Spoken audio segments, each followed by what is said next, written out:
Guys, legal वाला में आप सभी का स्वागत है। आज मैं इस वीडियो में डिस्कस करूंगा कि अवसाद में की हुई आत्महत्या जो है वो कभी भी जो है दहेज हत्या नहीं हो सकती है। तो इसके बारे में मैं विस्तार पूर्वक इस वीडियो में चर्चा करूंगा, तो प्लीज मेरी वीडियो को आप बीच में स्किप ना करें, वीडियो के अंत तक बने रहें, जिससे मेरे बताए हुए लीगल फैक्ट जो है वो प्रॉपर तरीके से आपको समझ आ सके। और वीडियो को देखने के बाद आप अपना वैल्यूएबल कमेंट देना ना भूलें। तो मैं बताना चाहूंगा कि जनरली जहाँ हस्बैंड वाइफ के झगड़े होते हैं, वो जो झगड़े होते हैं, झगड़ों के बहुत सारे कारण हो सकते हैं। बच्चा जैसे बच्चों को लेकर झगड़े हो सकते हैं, और वो असीमित समय के लिए भी हो सकते हैं, या कभी कभी घर की जो आर्थिक स्थिति है वो अच्छी न हो, तो पति पत्नी के बीच में अक्सर जो है झगड़े हो सकते हैं। या कभी कभी किसी रिलेटिव को लेकर भी आपसी जो है हस्बैंड वाइफ के झगड़े हो सकते हैं। लेकिन बहुत कम इस तरह के मैटर होते हैं कि जिनमें दहेज हत्या के कारण, दहेज जो है, दहेज के कारण अगर किसी महिला की हत्या की गई, वो बहुत कम होते हैं। लेकिन जहां कोई महिला चाहे वो आत्महत्या ही कर ले, लेकिन जो महिला के परिजन होते हैं वो हमेशा उसे दहेज हत्या में कंसीडर कराना चाहते हैं, उस पति को भी सजा दिलाना चाहते हैं, और उस पति के जो परिवारीजन हैं उन सबको उस दहेज हत्या के मुकदमे में लपेट लेते हैं। और वो काफी दिन तक मुकदमे इस तरह के चलते हैं जिनका ट्रायल बहुत लंबा चलता है, और जमानत भी जो है न्यायालय इस तरह के मुकदमों में बड़ी मुश्किल से देता है। तो मैं बताना चाहूंगा, एक मैटर है, मध्य प्रदेश हाई कोर्ट का है, और मुकदमे का नाम है वेंदा राजा versus state of Madhya Pradesh. ये 2025 का लेटेस्ट साइटेशन है, तो इसके बारे में मैं आपको बताना चाहूंगा।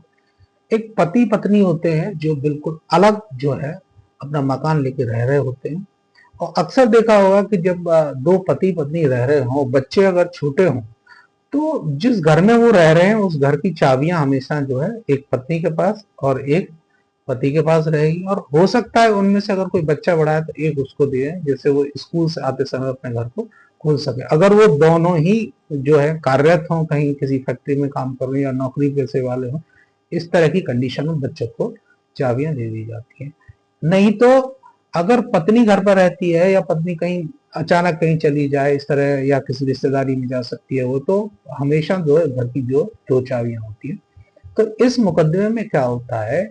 कि जो डिसीज थी वो काफी दिन से अवसाद में रह रही थी, कुछ घर के क्लेश के कारण, और क्लेश के चलते ही उसने जो है आत्महत्या कर दी। तो जो महिला ने जिसने आत्महत्या की, उसके परिजनों ने उसका जो शौहर था उसके ऊपर दहेज हत्या का मुकदमा, और उसके परिजनों को भी उसने जो कंसीडर कर लिया, और ये दिखाते हुए कि इन्होंने साहब दहेज के कारण मेरी लड़की को प्रकांडे क्रूरल्टी की उसके साथ, और देन उसके बाद जो है ये समय समय पर क्रूरल्टी करते रहे, और देन उसके बाद जो इन्होंने उसकी जो है मर्डर कर दिया। तो इस मुकदमे में मध्य प्रदेश हाई कोर्ट ने क्लियर कट कहा है कि जब हम इस तरह का ट्रायल कर रहे हो किसी मुकदमे का जो दहेज हत्या के से संबंधित है, तो उसमें जो सराउंडिंग कंडीशंस होती हैं उनको भी हमेशा हमें ध्यान में रखना चाहिए। अब यहाँ पर क्या है कि जो कंप्लेनेंट था उसने कहा कि मेरी बेटी को जो है इन्होंने जला के मार दिया, और वो जली कितनी 100% जली हुई थी। जब आगे पति ने देखा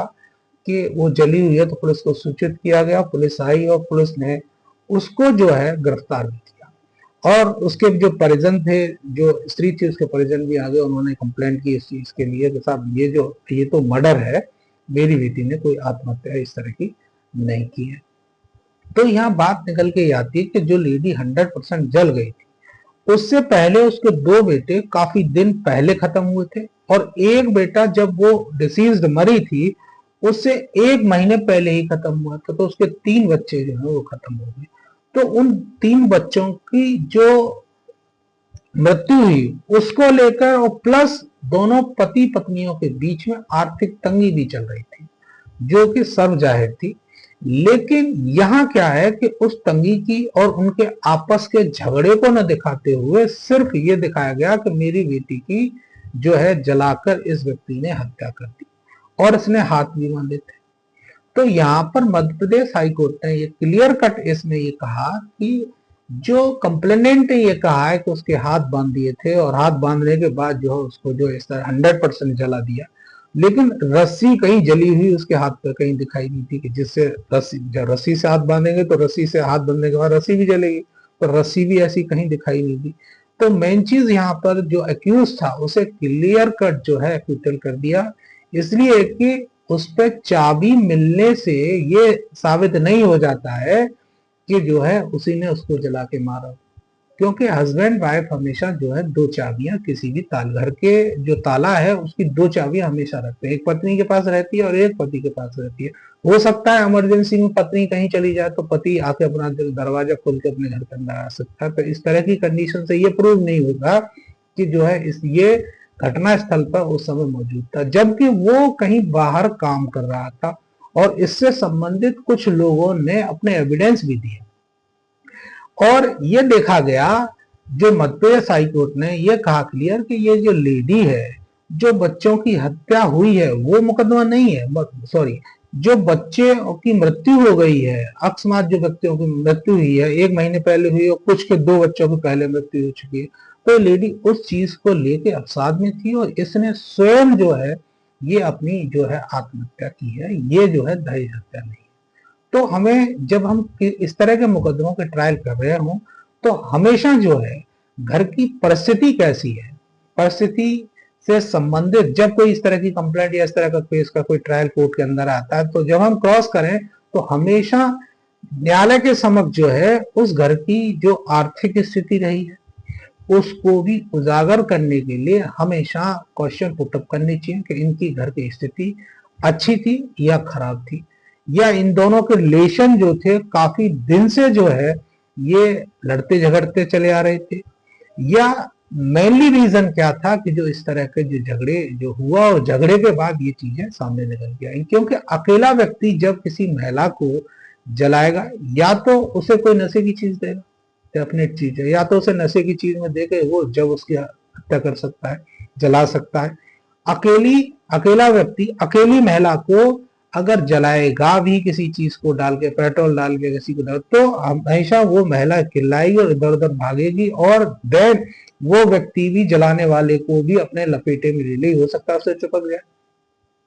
तो हमेशा ये ध्यान रखना चाहिए कि जो सराउंडिंग एविडेंस है उनसे संबंधित, उनकी परिस्थितियों से संबंधित या सामाजिक उनकी स्थिति क्या रही है, क्या उनमें आपसी झगड़े होते रहे हैं या नहीं होते रहे, ये सारी चीजों की, छोटी छोटी चीजों की हमें क्रॉस जो है उस कंप्लेनेंट साइड से पूछने चाहिए, क्योंकि जिससे रियलिटी निकल के सामने आ सके। तो इस तरह मैं बताना चाहूंगा कि जहां पर कोई महिला जो है किसी अवसाद के कारण, फैमिली डिस्प्यूट के कारण जो है आत्महत्या कर ले, तो हम उसको दहेज हत्या नहीं कह सकते। अगर आपको मेरे इस वीडियो में बताए हुए जो फर्ड्स हैं वो अच्छे लगते हैं तो मेरी वीडियो को लाइक एंड शेयर करें, मेरे चैनल को सब्सक्राइब करना ना भूलें, जिससे मेरी नेक्स्ट आने वाली वीडियो से आप अच्छी तरह रहें। Thank you so much.